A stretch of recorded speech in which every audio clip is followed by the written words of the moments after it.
İlahi ruhen bizi de apar Hüseynimin Kərbəlasına indi. Hələ buradan apar bizi. Ruhen gedək. İmam Hüseynin hərəmin tuta. Hamısını deyirəm evdə oturanlar. Qop bu dünyadan get Kərbəlaya. Arzu etmişdi nəsib ola mənə dəvətin gəlsin qonaq olum yenə. Orayla bir dünya değil, başka alem. Bu dünyadan kopub. Kərbəla dünya değil ki. Ona göre hədisdə var ki, kim Kərbəlaya getsə ömürdən sayılmaz. Eşitmişsiniz bu hədisi? Kərbəlaya getdin ömürdən sayılmır. Çünki çıxırsan da bir dünyadan. Başka bir aləmə keçirsən, mənəvi bir aləmə. Orada seyr edirsən.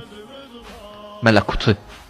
Sanki bir mələkutun bir mələkut aləmindən bir yerə düşmüş parçadır Kərbəla. Nəhriyəl qəmdə batanaya salam kaş.